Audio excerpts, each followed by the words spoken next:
So yeah, it's my great pleasure to introduce the next invited speaker, Augustina Owusu, and I think Augustina and I met for the first time in 2016 at the African Linguistics Summer School in Yamoussoukro in Côte d'Ivoire.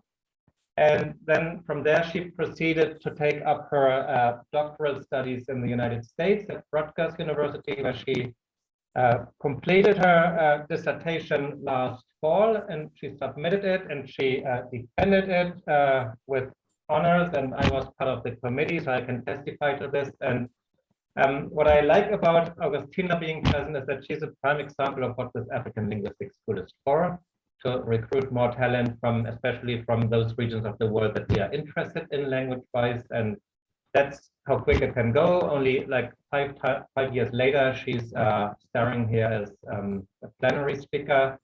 Augustina's thesis, I guess, yeah, the title of the talk is related to what she did in her thesis. The thesis basically deals with definite and indefinite markers in the nominal and in the clausal domain, and yeah, we'll hear part of it today, I guess. And yeah, Augustina, it's great you're here. And again, congratulations on what you achieved in the last 5 years. Thank you very much, Malta. Thank you very much for this invitation. So like Malta said, I'm presenting a part of my dissertation. So this work is part of my dissertation on the definiteness, really on definiteness in the causal and the nominal domain, but I also talk about indefiniteness in Akan. So one of the things we know about, which seems to be very prevalent in natural language, is that the definite and indefinite determinants do not co-occur. So in English, you can have the boy who came here as my favorite, or the boy who came here as my favorite. And then there are various accounts for why this doesn't happen. So there are syntactic accounts where people argue that, or people assume that the and are both the same, occupy the same head, so they are in complementary distribution, so they cannot co-occur at the same time. Or that you have semantic or pragmatic principles like the novelty condition, or the maximized presupposition, where the contrast is really on their presupposition. So if the context is such that you have the presupposition of the satisfied, you use the, you don't use So for these reasons, we don't see them co-occur. And then Lobner also have the phonological reason why, even though in English, he claims that is a cardinal and not a D-head, like the definite determinant, they do not co-occur. This is where Akan come in. So Akan allows the co-occurrence of definite and indefinite. So you can actually stack those two determinants in either order. So it's not only one order that's allowed. So you can have papebini bisame number, where B is the indefinite determinant and no is the definite determinant. So this is further cited and it's not marked in any ways. And you can also have incorporated B kase or mumpene, where you have the order no B. So I'll go through both orders. The goal of this talk is to show the meaning contributions of these determinants when they combine, and also why we seem to allow them in Akan when we don't see it in English and other Indo-European languages. The outline of the talk, seeing the introduction, because I want to be able to give the co-occurrence facts, I will talk about the nominal determinant first, the indefinite determinant, before we come to see when they both co-occur. So Akan has this particular no, and it's usually translated as, it's usually the translation equivalent of the. So if I have an English sentence like the man came here, I'll translate it to Akan as Papa no Baha. So no is usually claimed to be the definite determinant. And there are various analysis of in the literature that if you want to look, but usually the analysis are divided into two, the uniqueness analysis and the familiarity analysis. And the analysis that I actually buy into in my dissertation and this talk is the familiarity analysis. So I'm going to argue that I can actually, no actually encodes a presupposition that there's a discourse reference in the context with similar descriptive context. And actually, I make a stronger claim, which I'll show later, that no actually doesn't encode iota, contrary to the formal familiarity analysis. So using Hawkins' descriptions, definite uses of classifications of definite descriptions, I show that Akan has almost all of the definite uses that Hawkins talk about. But you can use no in what he calls the anaphoric use, where you actually have a linguistic antecedent. So Amahu Ochecheni Bini Sojeni Ochia Sojeni no. So because we've introduced Sojeni with an indefinite before, we can refer back to it with a definite. It also have the immediate situation use, so where the antecedent is not linguistically present, but it's either visible or non-visible in the immediate context. So consider concepts like a man and a woman are arguing in the street. Kwame and Amma can see them, but they cannot hear them. So Kofi comes in, sees that they are staring at these people, curious what is happening. He can say to them, Papano de Mameneka, the man owns the woman. So here, even though it's not been previously mentioned, it's still felicitous. Now, what is interesting is what he calls a larger situation use. So for the larger situation use, the antecedent is part of the shared experiences of the discourse participants.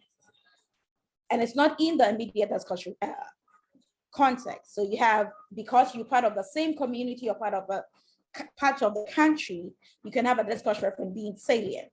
So we can talk about the president of Ghana, the president of the United States. And in English, you need a definite determinant. In Akan, actually, the definite determinant is infelicitous in this context.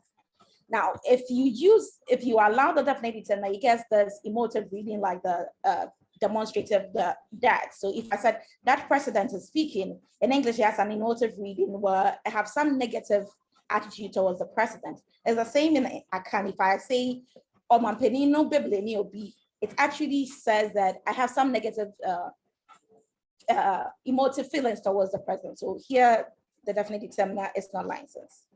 With global situations, like things like the sun and the moon cases, in English that is obligatory, but in Akan, it's actually just optional. So I can say Aviano Boyne or Avia Boyne, they are both felicitous. Now, I did not show it here, but Bombi actually shows convincingly that this optionality is not due to salient. So whether the discourse reference is salient, whether one is looking at the sun or not looking at the sun, does not matter for whether you can allow no or not. In my dissertation, I actually showed that this optionality that we see is not true optionality. It's just a conceptualization of sun in different contexts. So if you have a sentence like the sun is a star, where speakers are actually, where you could only imagine, conceive this unique star, this unique sun in our universe. No, it's infelicitous. The bear now is the only felicitous fact. So, but if you have a case where you have your context where a parent is showing a child a picture of a sun in a book, then you have both forms being felicitous. Now, what I argue is that in any context where your conceptualization of the sun is this unique sun in the solar system, the definite determinant is not felicitous. So if your context forces the reference of sun to be unique in a solar system, the bear now is used. Now combine that with that, what I just showed you about the precedent cases, it looks like larger situation uses where you actually do have a unique reference. No, it's not licensed. So the semantics of no. I'm going to claim that no is a nominal modifier. Remember that I said for my semantics, no does not encode iota. So I'm going to claim that it's a nominal modifier which encodes two presuppositions, familiarity and non-uniqueness. And I'll show why non-uniqueness is relevant for Akan. So the familiarity presupposition will capture the anaphoric use and immediate situation uses that we've seen. So if you have a discourse reference, then you are going to license this. So this is what, because it does not encode iota, it actually gives you something of type ESD, not something of type E. Iota, I am going to claim, is introduced by a covert D head, and this covert D head comes with a situation pronoun. So why do we need this D head? We actually see in Akan that you can use no for a demonstrative reading. It's not here, and I can talk more about it. And the demonstrative in Akan is a bipartite thing, sa and no. And crucially, no actually encodes some of the demonstrative reading, and sa seems to give you a pointing to a non-default situation. So for the definite use, I assume that there is a covert D, and that comes with a default situation. Familiarity concept of definiteness is actually not new in the literature. This has been suggested in the English, the German, anaphoric determinants. And even for English, Akan and Matheson have this claim that Akan is a familiarity marker. Why do I need an extra non-uniqueness presupposition? Recall that I am claiming that I have shown that actually, that when you have a globally unique object or you have a larger situation used, Akan does not license no. But this is not ruled out by familiarity, because assume that in a just by being humans, the sun is part of our common ground. If all the marker is checking as familiarity, then there's no reason why no should be infelicitous with sun. Also with people in Ghana, we take it for granted that president is familiar. So in that case, it's not enough for the familiarity marker to rule out something like president. I'm claiming that this is the non-uniqueness presupposition that actually rules this out, because the non-uniqueness presupposition says, no, it's not compatible with any entity, and the descriptive content of that entity denotes uniqueness. So if there's just one representative denotation for a specific descriptive content, then you cannot use no. Now, this does not rule if there's only one in the context. So it's not enough if there's only one in the context. So if there's only one boy in the context, the non-uniqueness presupposition will not rule it out, because it's part of as part of our common ground, there's more boys outside this context. So summary of the properties of no. No is licensed by linguistics, non-linguistics antecedents. It's a hybrid. It's the situation where it's licensed is a hybrid between those that license the English, the German strong determinant, and it encodes two presuppositions, familiarity and uniqueness. So sorry if I'm rushing through this because it's not the main focus of the talk. The indefinite determinant in Akan. So in Akan, we have two ways of marking indefinite, or it's been assumed that we have two ways of marking indefinite. You can use the indefinite determinant B or a bear now. So I can say I'm going to buy pair of shoes B, so B or boy. Now, when you have B, it's sometimes translated as a certain, and in most cases, I'm going to leave that translation. Now, because it's translated as a certain, it's been claimed that B has a specific indefinite reading. Now, previous analysis, like Alpha 2010 looks at it as a quantificational, gives us a quantificational analysis, why Akan argues it's a choice function. And for my analysis, I'm going to follow Akan and assume that B is a choice function. B has been often referred to as a specific indefinite. And what usually people mean is that when you use B, the speaker has a particular reference in mind. And for the rest of, for this session, I'm going to show that even though this is true, there are certain uses of B that does not correlate with what in the literature have been shown to be specific indefinite. So for determinants that have been purely been shown to be specific indefinite, the Akan B does not really correlate with that. So the first one, where we assume that if B is a specific indefinite, it means that the speaker has a particular reference in mind, and then you can mention the person's name. So a student in Kofi's class sold something. Because the speaker has a specific reference in mind, he can say he is Kofi or his name is Kofi. But the non-specific, there's also the non-specific reading where the speaker doesn't have anybody in mind or doesn't even know who stole the money. This is also felicitous. I can say Akalabi a school in Kofi class area at the announcement. So there's a student in Kofi's class who stole money, but I don't know who it is. It's also felicitous. So that would be the non-specific reading. So B has a specific reading and the non-specific reading. Another place where we see like Akan B actually shows differences with purely specific indefinites that we've seen in the literature is the scope readings.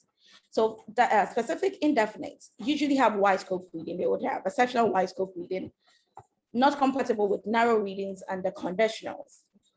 In Akan, if I say openi biba yebeshemra, this has both the narrow, wide and narrow scope reading. So the wide scope reading says there's a particular elder. If that elder comes, the law will be passed.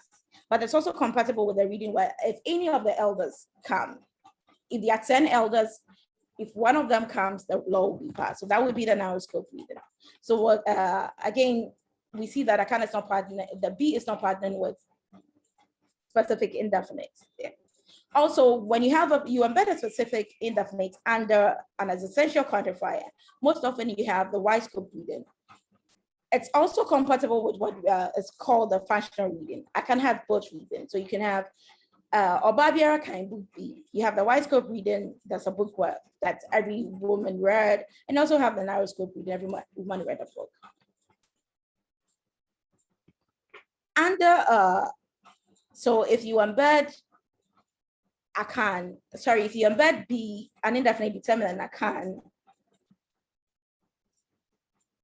if you have if I have a sentence like Amma wants to marry a teacher, because specific indefinites always have wide scope, then you get the transparent reading. That's a person who is a teacher, and there's a person who is Kwame, who Amma doesn't even know that he's a teacher, but Amma wants to marry that person. It happens to be the case that Kwame is a teacher. That is a transparent reading. What we do not expect is the opaque reading, where he doesn't know any teacher, he doesn't know, he's not interested in some particular person, but he wants to marry anybody who is a teacher, or he'll be happy as a wife of a teacher. That is the opaque, that is not expected with an indefinite, with a specific indefinite, but in Akan, you do have both interpretations. Another thing that is actually purely associated with specific indefinite is the ability to it's called the discourse provenance. You're able to, when you introduce a specific indefinite, you can actually continue to talk about it in the discourse. And also, and because of that, you find specific indefinite in the beginning of stories and in the beginning of content. So once upon a time, there was a certain woman and her stubborn child. And then Akan, crucially, you cannot use the bed now, only the definite the specific indefinite, or B is felicitous. So we've seen that it has at least one feature that is associated with only specific indefinite, but it also seems to share features with non-specific indefinite, like an indefinite like in English, which is a non-specific indefinite. But I'm going to follow Akan in claiming that B is a specific indefinite, and then I'm going to explain why we get this narrow scope reading with quantifiers, and also the narrow scope reading when it's embedded. So I claim that no is a columnized choice function with implicit word variables. So it has individual variables, but it also has a word variable. Now, why is this important? It's important because for the narrow scope readings, it's been shown in the literature that you can get, these are not real narrow scope readings, but they are functional readings, while the quantifier binds the implicit individual argument of the indefinite. That gives you the functional readings, which we've been calling the narrow readings. Now, for cases where you have, in this cases where we have the opaque reading, I'm arguing that what you have is the word variable being bound, that the word variable of the indefinite being bound by a matrix word. So, okay, so I should have included the formalization, but that is also not printed here. So what, in the two cases, in Akan, you get this low scope read or narrow scope readings, which are really functional readings because you have the individual scholarly index being bound, and you get these narrow scope or opaque readings because you have the word variable being bound. Additionally, this is something that we've not really discussed in the literature. B has an ignorance inference. So even though B is a specific indefinite and the user of the speaker has somebody in mind, it also signals that the speaker is ignorant about a very crucial identifying characteristics about the referent.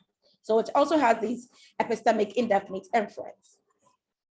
Now, in epistemic indefinite, according to Alonian Port, a license where what is required to identify a referent in the context is different from the one that is introduced by the definite. So consider the scenario. You're visiting a foreign university, you want to talk to a professor.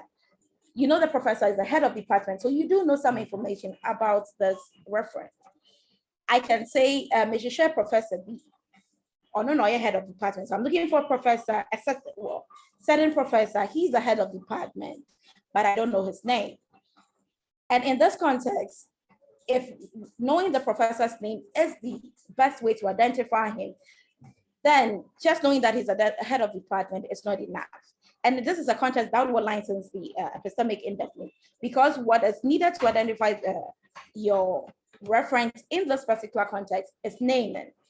And naming is not, the name of the reference is not known. So in Akan, I can use B in this context. B is not felicitous if I know the person's name, I know he's the head of department, and I know all the relevant information that I need to know about him. Also, what you know about the speaker has to be, about the referent has to be some noteworthy property. Now I'm going to show when that B and no combine, I'm going to show that it is this ignorance influence that actually B projects when the two of them combine. So B patterns with a, but not with like specific indefinite as the Salish non-polarity indefinite, or even English as certain.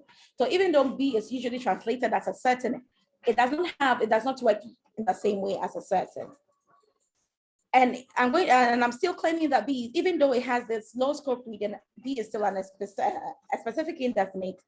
It just have two columnized implicit arguments, a Walder argument and an individual argument that can be bound.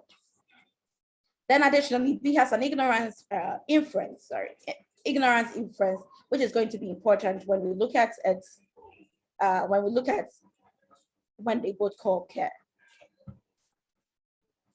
So the co-occurrence. As I've said in the introduction, B and no can co-occur. The indefinite determinant and the definite determinant can co-occur. And you can have a papa B beside me number and in conformity B can say a mompne. Now, when B and no co-occur in the other B no, it's been claimed that Amphil claims that it's a definite, it has a definite reading, and this is actually supported. So B no cannot introduce new discourse reference. At the beginning of a story, I cannot have Papa B no Bisani number. In the same way, I cannot use a definite determinant, but the indefinite determinant is felicitous. So B no acts like a definite instead of an indefinite. Also, because it's a definite and it has a familiarity presupposition, it requires that the discourse reference has been introduced. So Duffier and Pressler went to a party. During the party, they watched one man dancing. The following day, Duffier can say to Pressler, Papa Bino Busame number. So the man has already been introduced.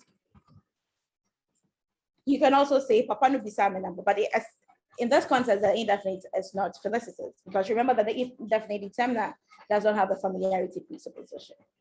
So for B no, you have a patterns with definite, but not indefinite, and this has already been stated in the literature. But what is important to note is that B no is not the same as no. So even though B no has a definite reading or has a familiarity presupposition, same as the definite determinant, it's not licensed in the same context. So there are certain contents that were licensed no, but were not licensed B no. So this is a slightly modified situation context to the one that is provided in Bombay et al. So Duffier and Pressler go to a party. During the party, they watch one man dancing. At the end of the party, they realize that the man was their former classmate, whose name is Kofi. So right now, they know the name, they know who the person is. Later in the evening, the man gives his number to Duffier. The following day, Duffier says to Pressler, "Around here, no, beside my number." So the definite determinant is licensed because Abrantier, the man is familiar, is previously been introduced into the discourse because it was in the immediate discourse of both participants. But in this context, Bino is not felicitous. I cannot say Abrantier Bino beside my number. So what's the main difference between this the context in 26 and 25? I'm claiming that it is this ignorance influence that is 26 is lacking. In 25, both Duffier and Pressler didn't know who the reference is. All they could identify him with is the man who is dancing. Now, what in that situation, what would we claim to count as knowing the reference or knowing enough information about the reference? since we assume it's a party, we expect that you know the person's name or at least have some connection with the person outside just the party or knowing that he's the man that was dancing. This is what is satisfying the context in 26.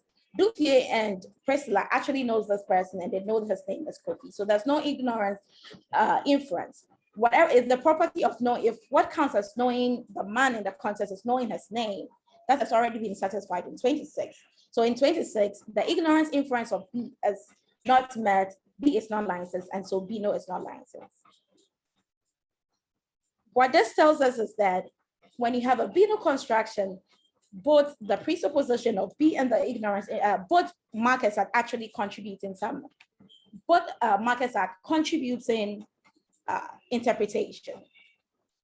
So it inherits the familiarity presupposition from no and inherits the ignorance implication from B.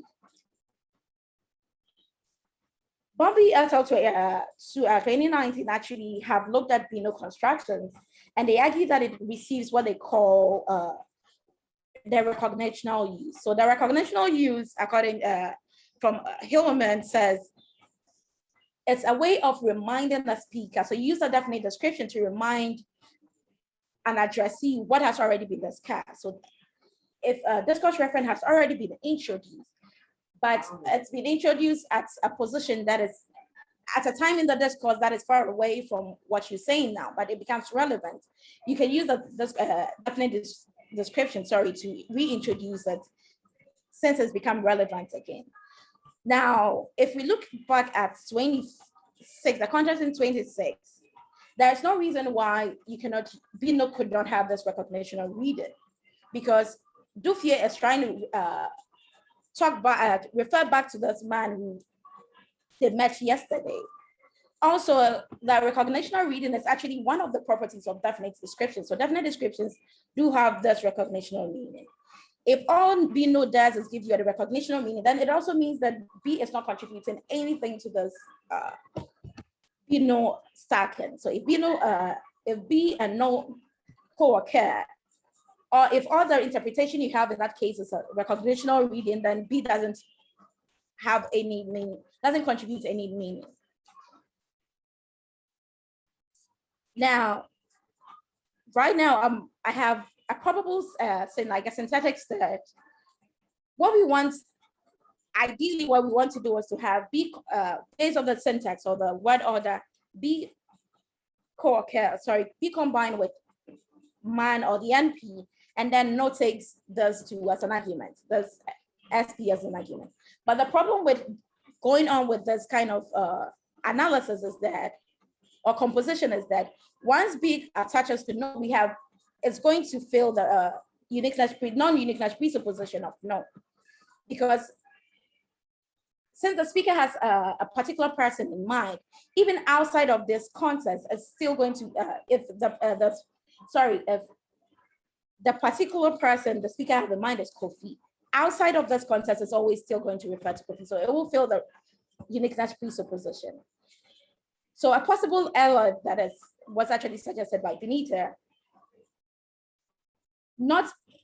this is merely a speculation because it's not predicted, or there's nothing in the syntax that seems to suggest this, or nothing in Akan that seems to suggest this stance. But it's also possible that when you have B no clauses, you actually have a combination of two different NPs. So you have NP, indefinite NP and a definite NP, but you have one of the NPs elided. So you have B no and B man B and man no. But then what you have here is that one of the nouns is elided. The advantage of this analysis is that the non-uniqueness presupposition of no is satisfied on man, the semantics of man, but not of B no. No would attach to, B would attach to man, also satisfy the ignorance implicature. And then when we combine the two, these both the presupposition of no and the ignorance inference of B has to be present, because this is just a conjunction of two separate interpretations. Now, like I said, this is just a stipulation, and I'm happy if somebody has an argument why the syntax will not work in Akan. This is one way to go about it, to get the interpretation that we want. So B would attach to no, the ignorance inference would have to be satisfied, and then no would attach to man, and then also both the uniqueness inference presupposition and the familiarity presupposition would have to be met in this case. And again, I'm assuming that even in this construction, there's the covert D, because this is a definite description. So you have the covert D. Evidence for the covert D would also come from the demonstrative, because you can also have Saakala Bino with the demonstrative. So the possibility that there's a D head even in this Bino construction is possible. In the other order, when you have Bino, what you have is a partitive interpretation. So no B is definite, Bino is a partitive. And the partitive is actually not very interesting once we start looking at it, because it has the same semantics of like the English, some of the boys were weak, one of the issue has been solved. The only thing that is happening in Akan is that when you have Akwala and Mantianu Bino, we just don't have the preposition. So the preposition is absent. But this preposition can actually be, it's present, it's just overt in these cases, because you can make it covert. I can have Imrantianu Bi, where you have a covert preposition. The preposition in Akan is in, not of. So I don't know if this can be translated as well. So this, when you have this order, it has all the properties of a simple partitive. Jacquinot's partitive constraints argues that he argues that if you have a partitive, the inner determiner is always a demonstrative, even though there are some evidence that there's counterexamples. But mostly when you have a partitive, you have an inner definite determiner, and which is what we are seeing in Akan. You have the inner definite determiner, and then the outer definite, the outer determiner can be an indefinite, can be a numeral. In the case of Akan, it has a numeral. We have in the partitive construction, you have this covert relational now, which Kierkegaard calls the parts. You have the proposition, which actually doesn't matter in Kierkegaard's analysis, because it's empty. So in a kind of whether it's present or not does not affect the interpretations we are looking at. And then we have the definite determiner and the board and the NP. So the Bino in that order, in this order, in the partitive reading, no, it's not. Bino, it's not puzzling at all. It's just a partitive construction with a covert preposition.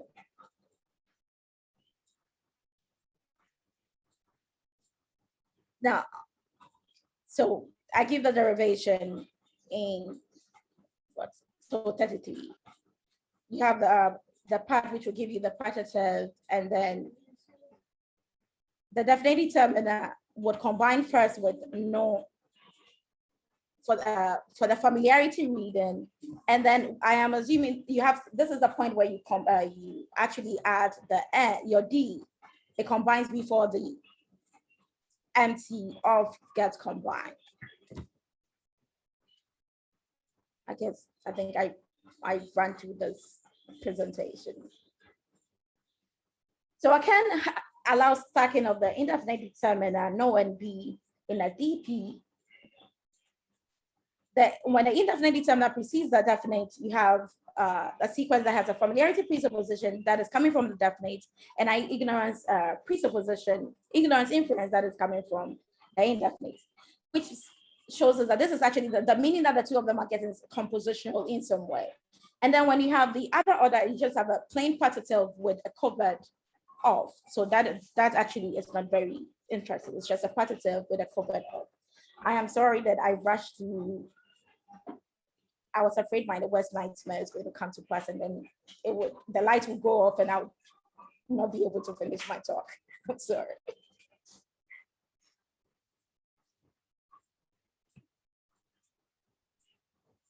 Okay, thank you very much, Augustina. Yes, we have plenty of time for like plenty. I mean, all plenary speakers should be so well behaved in this. But also there may be occasion to go back to the formal derivations if people want to find out that. So Good. So I see Vera. Yeah, Vera, why don't you ask the first question?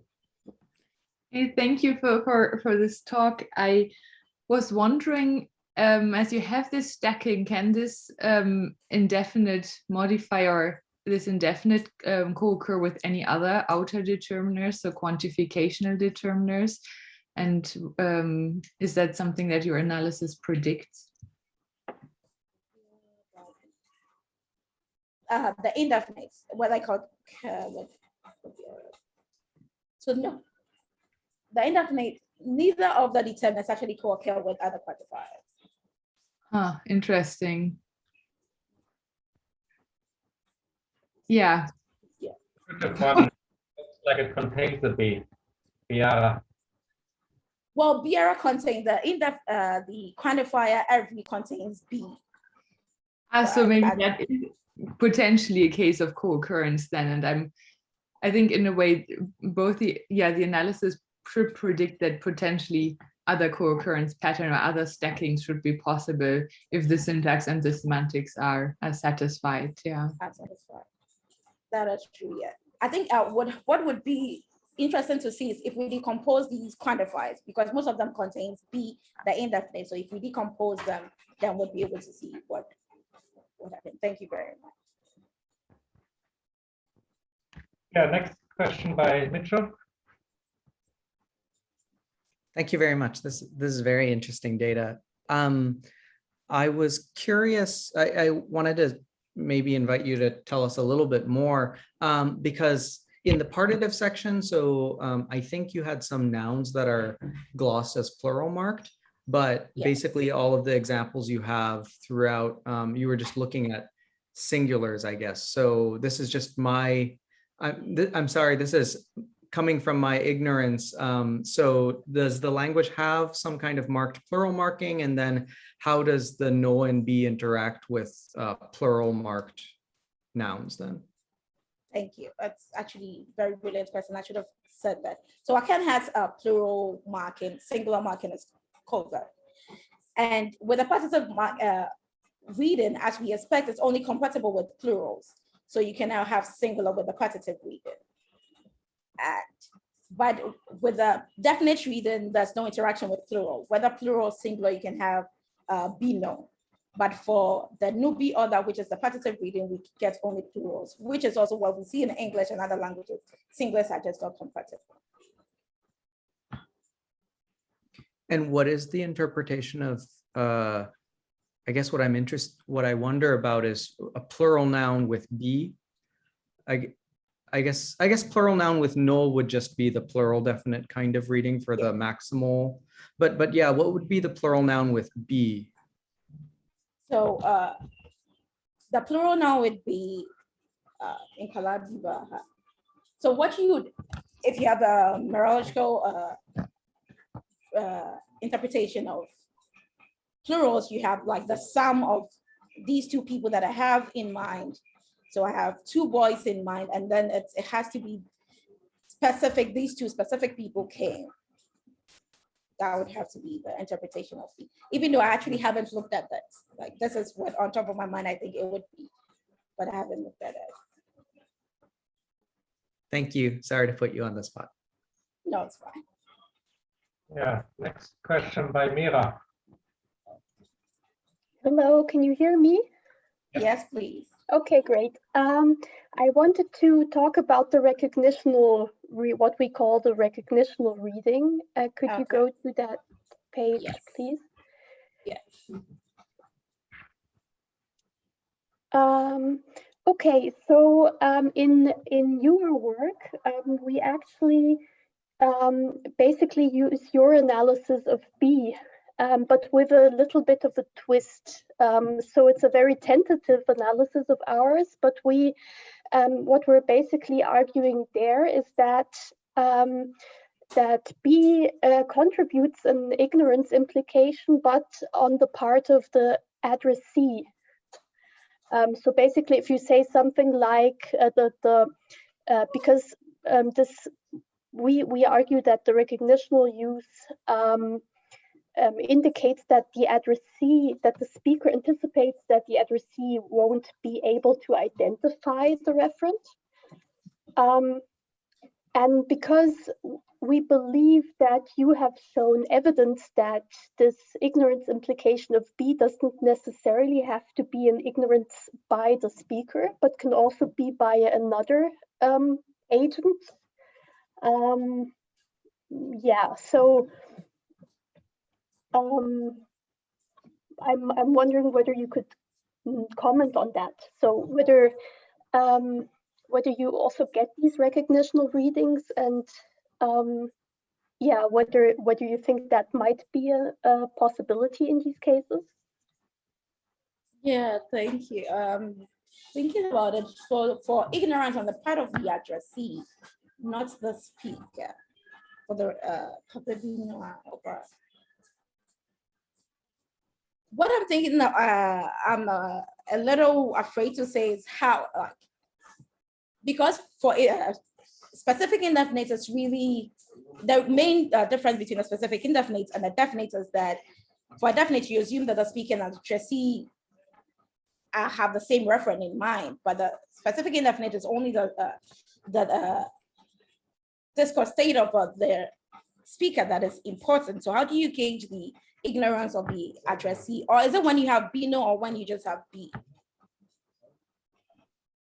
Because how do we measure that as the addressee ignorance and not the speaker ignorance? So we only say that for the BNO NP, but Okay. of course we would also predict that you can also get this in the case of B, which might, not be the case. Because you expect a context where like the speaker has all the information necessary to identify a referent, but assumes that the addressee does not, and then B would be felicitous. But in that case, because the addressee has, the speaker has all the information, B will not be felicitous in that context anyway. Okay, that answers my question. Thank you. Okay, thank you. Other questions? So if I may, Augustina, I have a question about the correct syntax with the supposedly wrong semantics, and I wouldn't be so skeptical about it, right? So and I think so what you're saying is your problem seems to be that what you have there is the meaning for the XP, that this denotes a singleton set, right? It's like it's the unique X which equals the output of the choice function, right? But yeah. But if you think back of the examples that you gave with the sun, which licenses the no, if you talk about the sun on different days, what's happening there is I put you something in the chat, right? So it's something like it seems to be the set containing the unique sun in the world at t. But then you still have sort of like the t indeterminate, right? So that you could put in different temporal values so you don't get a singleton set. And I assume you could do the same with f, with the choice function there. As you said, it's dependent on, like, I mean, in principle, it's still an indeterminate, right? It's not like a recurring expression. It could, depending on what f you take, you would end up with different individuals. So I think, and you would need to do this for t anyway. So I would just extend this and stay with a more conservative syntax, and I mean, save you all the problems with this conjunction analysis, which looks really scary if you ask me. And I'm not sure. I don't think you want to defend that. So I don't know. But yeah, to cut the long story short, I'm not committed to that at all. I'm not committed to it. Yeah, but I think you could make it work. That's what I'm saying, right? Okay. And because f is still indeterminate to some extent, and bring out the parallel to the temporal thing, and then I think then you're good.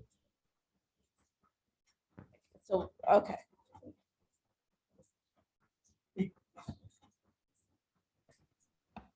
Do we have there's nothing in the chat. Oh, Mira has another question. Please, Mira. Yes, if I may, it's perhaps a bit of a stupid question, but if you have a definite DP with just no, doesn't it also have a kind of at least an implicature that you don't know more about the person, or that you can't name the person? I think it would be really hard to talk. Yeah, I don't know. Is there an implicature in this case? Do you know of good examples teasing that apart? Well, that's an implication, but then the fact that you could have used a proper name instead of the definite description. So I don't know if that would be an implication. So if I could just name Mitchell, why would I say the man? So maybe that would be the implication that you could have used.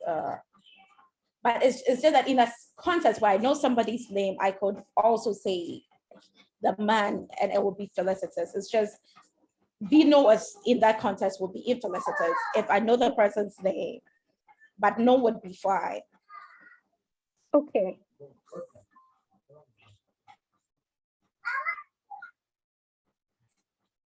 Okay. Any other questions? That does not seem to be the case. Then, oh yeah, Josh Phillips, please. Yeah.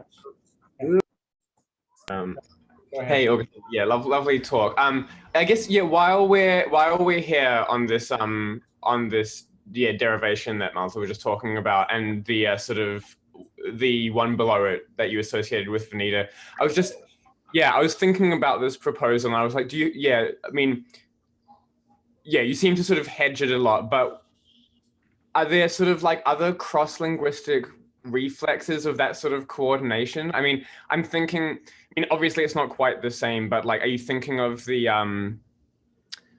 I guess what you're labeling the FP here, that second one, the null marked noun, as like in a positive type of thing, for example? Like, I mean, I'm thinking, what does English do that's remotely similar to this? Like, well, what about like the man, the very man who blah blah blah, or something like that? So yeah, it's sort of, I don't know, there's a sort of like additional, I guess, familiarity. That's what the null part is doing, right? That kind of enters as an afterthought or something like that. Is that, I mean, I'm just kind of wondering how to think about this.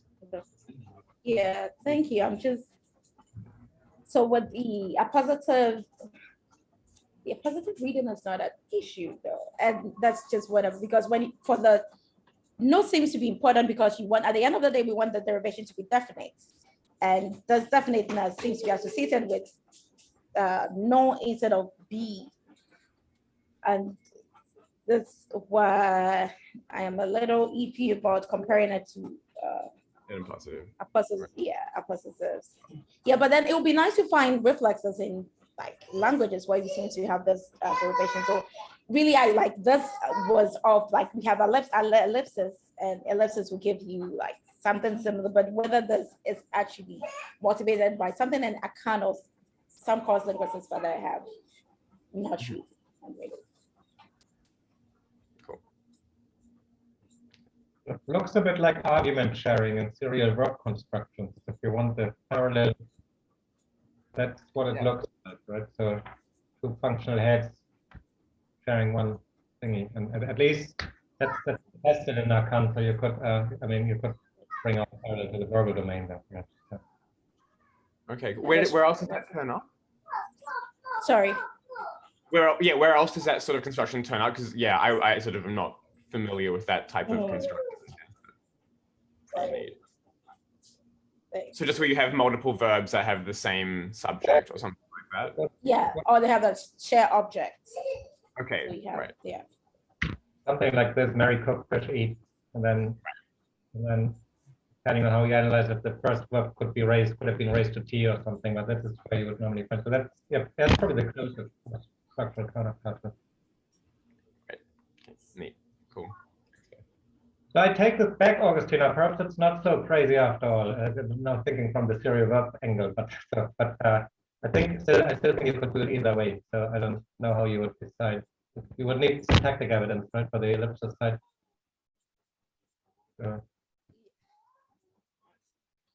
I have them both for now. All right. So is there? I don't think there's any other questions. We've had a fair bit of discussion since so I think we should just extend the break a little bit. Mitchell, when do we resume again? We start again at well, okay, 5:40 where I am, but 40 past. So in about 30 minutes. About 30 minutes. Okay. Yes. Where Great. am I? Okay. Thanks very much again. Thanks Thank you. Augustina. Thank you so much. Thank you.